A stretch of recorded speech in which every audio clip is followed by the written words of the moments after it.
Right, నమస్తే, welcome to news line. భారత ప్రభుత్వం ఎట్టకేలకు బొద్దింకలకి ఆఫ్టర్ ఆల్ జెన్జీ బ్యాచ్కి తలొగగా తప్పలేదు. ఇదే అంశం పైన నీట్ ఎగ్జామ్ పేపర్ లీకేజీ విషయంలో వానం చుక్క గారు ఏదైతే దీక్షను కొనసాగించి విజయాన్ని సాధించారో ఈ విజయానికి సంబంధించి మనతో మాట్లాడడానికి తెలంగాణ క్రాంతి దళ్ పృథ్వీరాజు గారు మనతో పాటు ఉన్నారు. ఒకసారి మాట్లాడించే ప్రయత్నం చేద్దాం. అన్న, చెప్పండి, ఏం చెప్తారు ఈ విజయానికి? విజయం ఉన్నది కాక్రోచెస్ అన్న పులులు వాళ్ళు. ఓకే, చిచ్చర పిడుగులయ్యి మోడీ మీద పడితే మోకాలు కాదు మొత్తం బోర్ల బొక్కల పడి కింద సాష్టాంగ నమస్కారం చేసిండు, మోకారు వెళ్ళిపోయింది, అయిపోయింది. ఆయన సంగతి ఏందో అదే. ఆవుల మందలు కదిలినాయి, పులులు పరుగులు తీసినాయి లెక్క వీళ్ళు ఇంతో ముందు అనుకున్నారు, కానీ అసలు పుల్లు వీళ్ళ సంగతి మోడీ అనుకోలే ఇప్పటిదాకా. సో అహంకారంతో నడిపితే ప్రజాకంటక పాలన, నువ్వు ఒత్తిడి తీసుకొచ్చి నేను తొక్కి పెడతా, ఇనుప బూట్ల కింద నలిగిపోవాల్సిందే ప్రజలు అనుకునేటువంటి అహంకారం తలకెక్కినప్పుడు, నేనే సుప్రీం కమాండర్ అనుకున్నప్పుడు వాళ్ళకు లెసన్స్ వస్తాయి.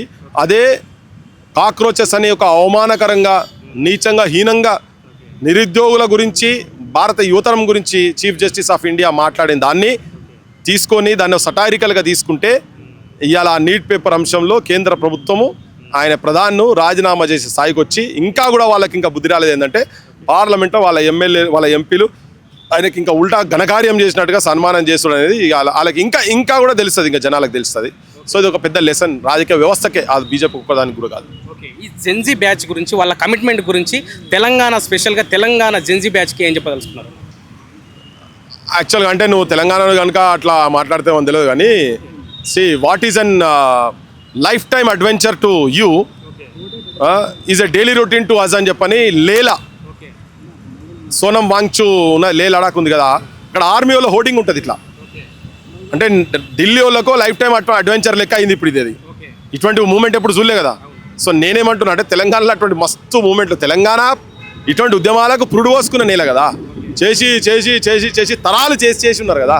సాయుధ పోరాటం కాడికి వెళ్ళి మొదలు పెడితే ఈ ప్రాంతంలో, భారతదేశంలో వేరే ప్రాంతంలో కొద్ది ఉండొచ్చు, కానీ తెలంగాణకి ఇవన్నీ తెలుసు. ఇవన్నీ ఎప్పుడో చేసినటువంటి వాటి, దీన్ని కొత్తగా మెసేజ్ ఇచ్చేది ఏం కాదు, కొద్దిగా డైరెక్షన్ చేయాలి. అది ఒక ప్రాపర్ డైరెక్షన్లో జరిగింది. మన దగ్గర ఇంకో కొంచెం డైరెక్షన్ ప్రాపర్ ఉండేది ఉంటే, నేను మొన్ననే చెప్పిన నిరుద్యోగులకు 20,000 మంది మీరు ఏ రాజకీయ పార్టీ లేకుండా మీరు మొబిలైజ్ కానీ రేవంత్ రెడ్డి దిగకపోతే చూడు, తల ఉంచకపోతే చూడని మొన్న చెప్పిన. కానీ వాళ్ళు ఏం చేశారు, ఒక రాజకీయ పార్టీని తీసుకొచ్చి మీటింగ్ పెట్టారు. ఆ మీటింగ్ కనుక వీళ్ళు కనుక పెట్టగలిగేది ఉంటే, పైసలు లేవు అది అని మాట్లాడచ్చు. ఏం పైసలు, నిన్ను ఏ రాజకీయ పార్టీ సంబంధం లేకుండా మీరు హాస్టల్ తిరగండి, మీరు వచ్చి ఇక్కడ కూర్చున్నట్టే ఇది మొత్తం నిండుతుంది కదా. కదలకుండా ఇక్కడ కూర్చుంటే ఏమవుతుంది, లాఠీ చార్జ్ అయితే 10 మంది దెబ్బలు పడతాయి. దేశం మొత్తం మోగలే, తెలంగాణ మొత్తం కదులుతుండే. కానీ నువ్వు పార్టీల చుట్టూ ఉండేది ఉంటే మరి వాళ్ళకున్న బురద మీకు అంటుతుంది కదా. ఇలా బీఆర్ఎస్లోకి ఉన్న బురద వీళ్ళకి అంటింది. వాళ్ళు లేదు, మేము నిజాయితీగా, వాళ్ళు వ్యక్తిగతంగా నిజాయితీ ఉండొచ్చు, వేరే విషయం పక్కకు. కానీ ఒక పార్టీ అండర్కి పోయి నువ్వు మంచిగా చేసినావా ఆ అన్నను పక్క కూర్చోబెట్టుకొని, నువ్వు ఆల్రెడీ వాళ్ళు దొంగలే తేలిపోయింది. ఆ దొంగల పక్క కూర్చొని నువ్వు మంచోళ్ళ లెక్క మీరు మాట్లాడితే జనం ఎందుకు వింటారు? సో ఇదంతా ఏంటంటే వాళ్ళ మానసిక స్థితి చాలా మారాలి తెలంగాణలో. ఇంకా ఆ నాయకత్వం వహిస్తున్నటువంటి వాళ్ళు ఇప్పటికైనా దయచేసి ఏంటంటే మారండి, ఆ పార్టీల చుట్టూ పోకండి. పోతే కథం అయిపోతారు. ఇప్పుడు వీళ్ళు ఏ పార్టీకి లేరు కాబట్టికనే కదిలిను మొత్తం జనమంతా. ఇప్పుడు కేవలం నిరుద్యోగులు మీ పేరెంట్స్ని తీసుకొచ్చి కూర్చోబెట్టరు. ఇక్కడ నిరుద్యోగులు వాళ్ళ పేరెంట్స్ వచ్చి ఇక్కడ కూర్చోరు, ఆ లైబ్రరీలో హాస్టల్లో కూర్చుండే అందరూ వచ్చి ఇక్కడ కూర్చొని 10 మంది అరెస్ట్ చేస్తారు. పోకండి, పట్టుకోరి, సలకాలు ఊరూరు పట్టుకోరి, ఫ్రిక్షన్ అవుతుంది, కొడతారు వాళ్ళు. కొట్టినాక అప్పుడు దేశం మొత్తం ఇష్యూ చేస్తాం కదా. దిగిరాలే వెలుగుమట్ల ఇల్లు కూలగొట్టిన తర్వాత తీసుకుపోయి మళ్ళీ ఇల్లు ఇచ్చిరా లేదా, అది కొత్త కాదు. వీళ్ళు ఎంతసేపు ఏంటంటే వీళ్ళు కొంచెం ఈ నాయకత్వం మిస్గైడ్ అవుతున్నది అనేది నా వ్యక్తిగత అభిప్రాయం. అది నేను I stand by my statement. ఇది కూడా చెప్తున్నా, ఇట్లా అని వదిలేస్తుంది కూడా కాదు నేను. బరాబర్ మీరు తప్పు చేస్తున్నారు. చిక్కడపల్లి లైబ్రరీ, అశోక్ నగర్లో ఎంతమంది ఉన్నారు మీరు అందరూ ఓ డేట్ అనుకోరి, ఇంటర్నల్గా అనుకోరి. అరే ఎంతమంది వచ్చినా హాస్టల్కి వెళ్ళి తీసుకొని ఎంతమంది ఇప్పుడు ఢిల్లీలో కేసులు కాకుండా అంటే ఒప్పుకోలే. రేవంత్ రెడ్డి రేవంత్ రెడ్డికి ఇంత మనిషి ఆయన పోరాటాలు తెలుసు, సాయం తెలుసు ఆయనకు. ఆ పోరాటాల్లో ఓనమాలు తెలియదు, ఆయన వంకాయలు తెలియదు, బెండకాయలు తెలియదు. ఎంతసేపు నాయకులు చుట్టూ తిరిగి పైరేవులు చేసుకుంటా వాడోడు వీడోడు ప్రిపేర్ చేసి ఇచ్చి డైలాగులు కొట్టి మాట్లాడు తప్ప ఆయనకు ఉన్నదేంది చెప్పు. ఆసొంటోళ్ళు ఒక్కడి 100 మందికి సమానం. మా సెంట్రల్ లైబ్రరీ దగ్గర ఒక్కరు మాట్లాడుతూ ఒక్కరు చాలు నీకు నేసంటో 100 మందికి ఆన్సర్ చేసేందుకు. ఓకేనా, తెలంగాణ రాష్ట్రంలో 2 లక్షల ఉద్యోగాలు ఇస్తామని హామీ ఇచ్చి అధికారంలోకి వచ్చి 3 ఏళ్ళు అవుతుంది.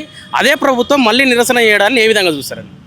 అదే ఇది గమ్మత్తున్నది. అదే ఇప్పుడు అదే సచ్చినోడు సంతాప సభ కాదు, సచ్చినోడే పాడమోసిండు, సచినుడు కుండ పట్టిన లెక్కున్నది ఇప్పుడు రేవంత్ రెడ్డి కథ చూస్తే.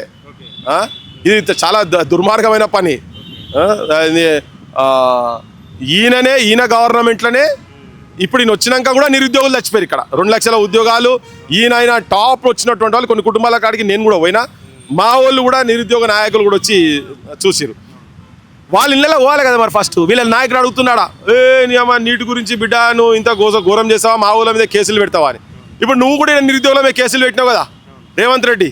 రాహుల్ గాంధీ కూడా అడుగుతున్నాను నేను. ఇప్పుడు రేవంత్ రెడ్డి సార్ ఆయన దాకా వినబడకపోవచ్చు, సరే రేవంత్ రెడ్డికి అయితే వినబడుతుంది ఇది. మరి నువ్వు వీళ్ళ మీద కేసులు ఎత్తాయి. నిరుద్యోగం నువ్వు ఇస్తా అన్న దానికే వాళ్ళు పోరాటం చేశారు కదా. బస్సు తలగబెట్టలే, నీ ఇంటి మీదకి వచ్చి రాళ్ళేయలే, నీ అన్నను తమ్మును గల్లబట్టలే, నీ మంత్రుల కారు కడ్డం పోయి కారు పంచర్ చేయలే, లేకపోతే తుపాకీ పట్టుకొని వచ్చి నిన్ను బెదిరియలే మా నిరుద్యోగులు, మా చిక్కడపల్లి వాళ్ళు లేకపోతే దిల్సినార్ వాళ్ళంతా. నీ మంత్రిని కూడా గల్లబట్టలేదు. వాళ్ళు మా ఉద్యోగాలు వెళ్ళి స్లోగన్లు తెచ్చుకుంటారు, రోడ్ల మీదకి వచ్చారు, తీసుకుపోయి కేసులు పెట్టినావు. ఎవడు దుర్మార్గుడు? నువ్వు ఇంకా పెద్ద దుర్మార్గుని కదా. వాళ్ళ చేతిలో బాంబులు లేవు, లాఠీలు లేవు, ఏం లేవు, కానీ నీ లాఠీకి మాత్రం పని చెప్తున్నావు. ఇది పని చెప్పుడు కాదు. వాళ్ళ అమ్మాయి ఎన్నాడు బూతు మాటలు తిట్టకపోవచ్చు, వాళ్ళ తల్లులను కాడికెళ్ళి తిట్టిస్తున్నావు కదా నీ పోలీసు వాళ్ళతో. మరి నీ సంగతి ఏంది? శ్రీరంగ నీతులు ఎప్పుడు కాదు రేవంత్ రెడ్డి, రాహుల్ గాంధీ. నువ్వు ఆడబోయి నీ మేనిఫెస్టోలో ఏం పెట్టినావో అది అడుగుతున్నారు వాళ్ళకి అంతనే. అసలు నువ్వు ఇంతమంది చచ్చిపోయినందుకు నువ్వు గద్దె దిగాలి. రేవంత్ రెడ్డి రాజీనామా చేయాలి ఫస్ట్. అసలు రాజీనామా చేసి ఒక్కడే కాదు, నువ్వు అన్న మాట మీద నిలబడకనందుకు వాళ్ళు ఆత్మహత్యలు చేసుకున్నారు కాబట్టి. ఇప్పుడు ధర్మేంద్ర ప్రధాన్ నువ్వు రాజీనామా చేసినందుకు నువ్వు ర్యాలీ తీసినావు కదా, ఆడ నీట్ పిల్లలు చచ్చిపోయినందుకే కదా. మరి నిరుద్యోగులు నువ్వు ఇచ్చిన ప్రామిసెస్కు నిరుద్యోగులు కూడా చచ్చిపోయారు కదా, మరి నువ్వు రాజీనామా చేయాలి కదా. సో నువ్వు రాజీనామా చేయాలి. నా అసంటోడు ఉంటే కేసులు పెట్టి బొక్కలు పడేస్తా ఫస్ట్. అది జరగాల్సిన పని. ఇది యువకులు, తెలంగాణ యువకులు, తెలంగాణ నిరుద్యోగులు ఇది మాట్లాడాలి ఇప్పుడు. ఎందుకంటే నువ్వు ప్రామిస్ చేసినావు, నీకు ఒక న్యాయము, ధర్మేంద్ర ప్రధాన్కి ఒక న్యాయమా. ఇది జరగాలి, ఇది జరగాల్సిన అవసరం ఉంది. ఇంకొకటి నేను బీఆర్ఎస్ లో కూడా ఒకటి చెప్పదలుచుకున్నా ఏంటంటే, ఇప్పుడు ఆ మీటింగ్కి పోయిన ఆయన కేటీఆర్ పోయి మన ఆయన సాగు నోట్ల తలకాయ పెట్టి తెలంగాణ తెచ్చిండు, సాగు నోట్ల తలకాయ పెట్టి తెలంగాణ తెచ్చిండు. అది తెచ్చిండో లేదో జనానికి ఎరక. మీ నాయనను పట్టుకొచ్చి అంటే తెలంగాణ వచ్చుడో కేసీఆర్ వచ్చుడో అన్నాడని కూడా చెప్పింది కదా వీళ్ళు. అయితే నిరుద్యోగులకు ఉద్యోగాలు వచ్చుడో, 2 లక్షల ఉద్యోగాలు వచ్చుడో, లేకపోతే 20,000 SIPCలు వచ్చుడో, కేసీఆర్ చచ్చుడో అని అమరుల స్తూపం కాడికి వచ్చి రమ్మని చెప్పి అడుగుతున్నాను నేను. అప్పుడు నమ్ముతాం నిన్ను. సో ఇవన్నీ డైలాగులు కొట్టి నువ్వు ఇప్పుడు 4 నిరుద్యోగులు ఆడ జమ కాగానే, విద్యార్థులు జమ కాగానే మావుడు ముఖ్యమంత్రి ర్యాలీ తీసిండు రేవంత్ రెడ్డి. అబ్బా ఇక ఇంతకన్నా పోటుగాడిగా దొరకడిగా అన్నట్టుగా జనం అంతా పిచ్చోళ్ళ. అటు దగ్గర రాజీవ్ గాంధీని చూపించుకుంటే 19 ఏళ్ళకు 20 ఏళ్ళకు నేను ఇక వచ్చినాక అసెంబ్లీకి వచ్చి మీరే మాట్లాడుకోవాలి. అప్పటిదాకా ఎందుకే నువ్వు మంత్రిని చేయి. ఉస్మానియా యూనివర్సిటీకి ఎవరైనా పట్టుకొచ్చుకో, 21 వయసుని పట్టుకొచ్చుకొని నువ్వు 15% అన్న పైసలు తీసి అడిగి తెలంగాణలో విద్యా వ్యవస్థ ఎట్లయితుందో చూద్దాం. లేకపోతే ఉద్యమాలు తిరిగిన మా ఊళ్ళో కూడా ఏమని చెప్తున్నాం కదా. అన్ని ఉన్నోళ్ళకు ఉన్నారు, చాలా మంది ఉన్నారు. ఇప్పుడు నేను చెప్తున్నా, విద్యార్థి నాయకత్వం వహించిన వాళ్ళు ఉన్నారు. మా దర్వేలన్నకి మంత్రి చేయి. యూనివర్సిటీకి వెళ్ళి వచ్చిన నువ్వు 10 రోజుల ఉద్యమానికే చూసే నువ్వు ఇంత పెద్ద మాట మాట్లాడుతున్నావు కదా. మరి పాట రాసి ఊరూరులో తిరిగి అంత సరే 4 పార్టీలు తిరిగినా ఉండొచ్చు, నువ్వు 4 పార్టీలు తిరిగినవి కదా. దర్వేలన్నకి లేకపోతే పిడమర్తి రవికి, మా కేతూరు వెంకటేష్కి పాప ఆయన మొత్తం దేశం మొత్తం తిరిగిండు. ప్రజల హక్కుల గురించి తిరుగుతూ ఉంటాడు పాపం పొద్దున్న లేస్తే పిచ్చోని లేక మావోడు. వాళ్ళకి మానవత రాయికి ఏమో తక్కువ లాలు, నీకన్నా బాగా తెలియగలరు వాళ్ళు. ఇప్పుడు అంటే వేరే తిరిగి ఉంటుంది కావచ్చు, కానీ మా దరు అంజనకి మా అంతర్పల్లి నాగరాజ్కి అసలు కల్చరల్ సిస్టమే తయారు చేసింది ఆయనే కదా. ధూమ్ధామ్ వ్యవస్థాపకుడు ఆయన కదా. కల్చర్ మినిస్టర్ చెయ్యి. నువ్వు 10 రోజుల గురించి చెప్తున్నావు, మరి ఏళ్ళ నుంచి వీళ్ళు జీవితాలు నాశనం పెట్టుకున్నారు. నేను కొన్ని పేర్లు చెప్తున్నా కావచ్చు, ఇంకా చాలామంది ఉన్నారు. మా వాళ్ళు చాలామంది ఉన్నారు. ఒకరిద్దరికి ఏదో కార్పొరేషన్ ఇచ్చేసేసి గొర్రెలోనికి గొర్రెలు, బర్రెలోనికి బర్రెలు లెక్క అసలు ఏమో వాళ్ళే పెట్టుకుంటారు. మళ్ళీ వీళ్ళకి ఇవే ఫస్ట్ వీళ్ళకి ఇచ్చి చేయి, అప్పుడు చూస్తాం నువ్వు నిజాయితీ పరని. మైకి దొరకంగానే పట్టి రాసి ఇచ్చిన డైలాగులు ఒకటే చదువు ఆ సినిమాలో సోపత్ చేసుకొని వచ్చి పిచ్చోళ్ళు ఎవరు లేడు. రేవంత్ రెడ్డి, రాహుల్ గాంధీ, బీజేపీలో అన్ని రాజకీయ పార్టీలు చెప్తున్నాం, జనాలు పిచ్చోళ్ళు కాదు.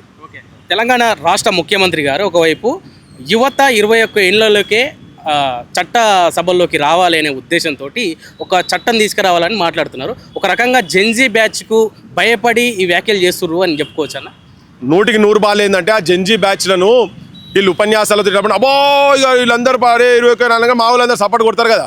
కానీ దాని వెనుక వ్యూహం ఏంటంటే వీళ్ళను డైవర్ట్ చేసేందుకు చేస్తున్నాడు. అసలు సంగతి ఏంటిది? మరి నీ రాజ్యంలో బువ్వ సరిగా పెట్టకుండా పిల్లలు చచ్చిపోతున్నారు కదా. విద్యా వ్యవస్థ తెలంగాణ సంగతి ఏంటిది? నువ్వు బంద్ చేసిన బడులు నువ్వు తెరుస్తా అన్నావు. గత ప్రభుత్వం 7,000 బడులాగా బంద్ చేసింది. మేము రాగానే తెరుస్తామని మేనిఫెస్టోలో పెట్టుకుంటువి. మరి 7,000 బడులు కాదు, నువ్వు మొత్తం బంద్ చేసి ఇప్పుడు 23,000 బడులు బంద్ చేస్తా అంటున్నావు కదా. అసలు ఆ విద్యకే దూరం చేస్తున్నారు కదా. నీ అధికారం ఇస్తా అంటుండు. ఎవరి అధికారం ఎక్కడికి వస్తుంది అధికారము దేంది? నువ్వు తీసుకొచ్చిన నీ పార్టీ ఉంటే నీ పార్టీ ఎట్లుంటే వాళ్ళు అట్లనే వాళ్ళు ఏం మాట్లాడుతున్నావు? ఫండ్ ఇవ్వవు. ఫండ్ ఇచ్చినప్పుడు కదా, అందుకే అంటున్నా నువ్వు 15% నువ్వు ఈ విద్యా వ్యవస్థకు ఇచ్చి బంద్ చేసిన బడుల మీద పెట్టండి, అది బాగుపడుతుంది. అయితే ఇదంతా ఏంటంటే నిరుద్యోగులను యువకులను ఆయనే ఒక సందర్భంలో చెప్పిండు, ప్రజలు మా మాటలకు మేము అంటే ప్రజలు మేము అబద్ధాలు చెప్పాలనుకుంటున్నారు, మేము అబద్ధాలు చెప్పినా వినదలుచుకున్నారు, అందుకే మేము అబద్ధాలు చెప్తున్నాం అన్నాడు ఆయన. అదే ఆయన క్లియర్గానే ఉన్నాడు, రేవంత్ రెడ్డి అంటే క్లియర్గానే ఉన్నాడు. నేను అబద్ధం చెప్తున్నా, నమ్ముతేనే అవలాగాన్ని అంటుండు. ప్రజల అవలాగాన్లు నిరుద్యోగుల అవలాగాన్లు అయితే నమ్ముతారు ఆయన. సో మేము అవలాగాన్లను కాదలుచుకోలేదు కాబట్టి చెప్తున్నాం జనానికి. ప్రధానమంత్రి నరేంద్ర మోడీ గారు రీసెంట్గా వీడియోలు తీయడం స్టార్ట్ చేశారు. హాయ్ ఫ్రెండ్స్ అనుకుంటూ చాలా ట్రోల్స్ కూడా జరుగుతున్నాయి. ఆయన వీడియో తీసే విధానాన్ని ఏ విధంగా చూస్తారు, ఏం చెప్తారు? పాపం భయపడుతున్నట్టున్నాడు, అయిపోయింది నా పని అయిపోయింది, నేను వీడియోలు చేసుకుంటూ కూర్చోవాలి అనుకుంటున్నట్టున్నాడు. నిద్ర పడతలేదు కదా, రాత్రి 12 గంటలకు నిద్ర పట్టదా, 2 గంటలకు నిద్ర పట్టదా. పాపం పెద్ద మనిషి పాపం మందు అలవాటు లేనట్టున్నది, పుస్తకం మందు అలవాటు ఉంటే 2 పెగ్గులేసి పండుకుంటూ కావచ్చు, అది కూడా లేదు కదా. పాపం ఏదో అనుకున్నాడు, అన్నది కనుక చేసేది ఉంటే జనం ఇంకా 10 ఏళ్ళు కూడా ఊసబెడుతున్నా కావచ్చు. భయం పుచ్చుకున్నది. ఎన్ను పూసలా వణుకు పుట్టించిండ్రు.